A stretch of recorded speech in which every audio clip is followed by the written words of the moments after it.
Jai Baba, welcome to another edition of the Mutual Society's production from the Knoxville studios about installing scuppers in your own building. As you recall, we have made a model which we have recently updated to show the bricks. This represents two columns with a space in between, and your columns may actually be taller. But for our purposes, we've just are showing the part that's important. So these are the columns. This is the roof slab. This represents the cova with the brick back underneath. These are what look like gutters to me. Yours may not be just like these. And you recall the first step was to remove the gutters back some distance. How far doesn't matter because you're going to remake them, but be generous and cut back as much as you need to. And then your next step is to remove the part between the two columns. Then we go to our local dealer and find custom-made scuppers, and these get installed in that space you've created. However, when you've excavated that piece between the columns, you may have a rough edge. Yours may not be as smooth as all this.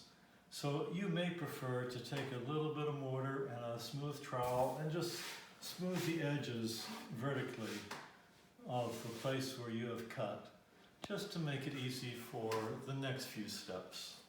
After that is done and it's dried a little bit, then you add your scupper and you just push it up very tightly against the bricks here and here. And again, it should be down almost to the bottom of the slab, of the existing roof slab, but you want this side to be maybe a 1/4 inch or a 1/2 inch higher than the outside, so that it has some slope. After that, you're wondering what now? Well, it may be easy you want this to be down here as tight as you can, way down by the slab, and you want this part to be pressed up against the columns. And if you want, it might be easy to push this and to anchor it with a screw or some other means into the bricks, like so. Because down the line, we'll show you why that may be important. And then on the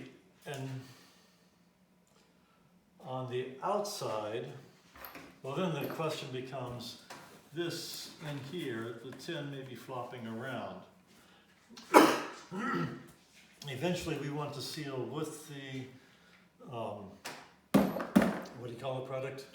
Kemper wants to seal all the edges of the metal. So it would seal here, and it would seal over here. And this is the Kemper. It gets poured out of a bucket and spread, and it will be painted, so it comes over like this, and then around the scupper, and then it will come up over here and lap. But it should also lap this seam here so that any water inside the columns can't get down behind here.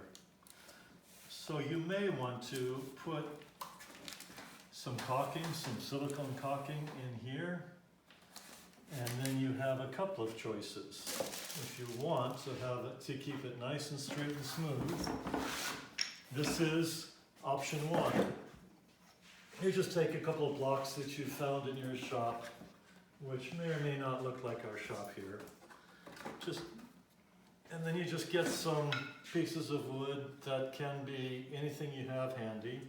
The two together have to be less than the width of the scupper.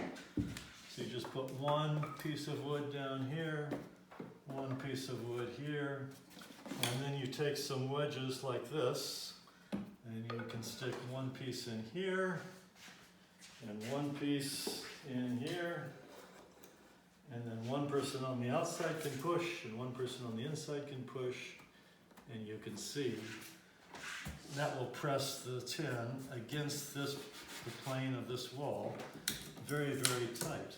So if you had a very thick layer of caulking there, or maybe, you know, two layers, and then you press the tin against it and let it sit there overnight, probably when you take away the wedge the next morning and you remove these pieces of wood,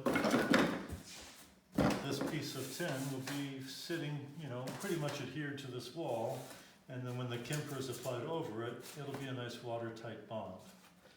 Another alternative, and for this example, my camera operator will have to get off her ladder and come around. Sorry. Let's just say, so this is the scupper that comes out with a drip edge, as you recall.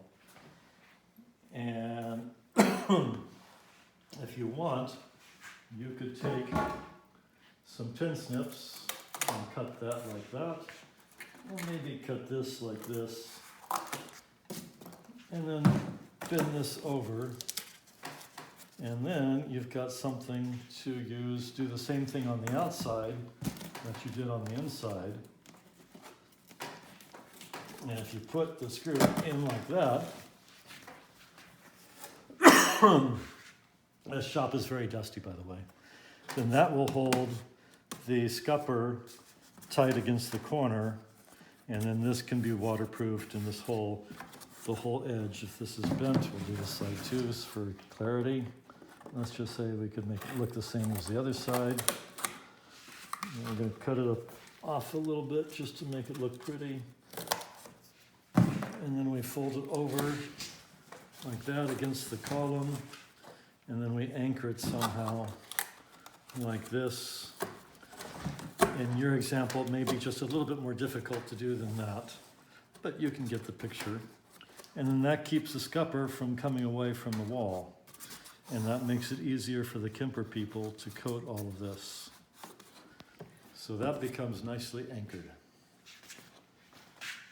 And then one more, again, this is, we talked about this before, then you reestablish the gutters so that from the corner they slope down, and from here they slope down.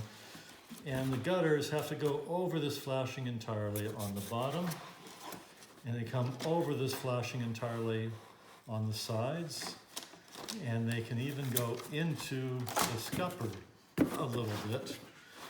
And then again, the Kemper comes in. This one will be like so. The Kemper comes in, it comes down like so. Don't you wish it could be so easy for you? Comes down, the Kemper comes up the gutter and comes over this joint. So the Kemper is sealing the top of the gutter, and the Kemper is sealing the top of the scupper. And this Kemper is sealing the joint, this little corner down here, very well between the scupper and the gutter. So everything is a complete seal, and anything in the gutter will be easy to go out, and there will be no issue with water seeping in behind the flashing, behind the scupper. Those are the things we don't want to happen. Two questions. Yes. Before you had Kemper going without the gutters here, Kemper always goes over the gutters, correct? Kemper will always go over, Kemper will always be the uppermost or the lowest. The last thing you do, correct? In the gutters and the scuppers, it will be the last. On the Condo, we may or may not put the pavers back on top of it. Right, okay. Second question. The scupper needs to have a little angle. If there's a little space on this side between the bottom of the scupper and the base cement, do you need to caulk that to fill that? The easiest thing will be to take some mortar, thin set, whatever you have, and just add a little bit there and just embed the scupper in it like it was a piece of tile. Squish it around a little bit and create the slope that you need. And we're only talking about In US, it's 1/4 inch to a 1/2 inch. So that would be 12 millimeters. Yeah, something like that. Maximum 12 millimeters. Any other questions? No. All right, well, that's the latest for this exciting process.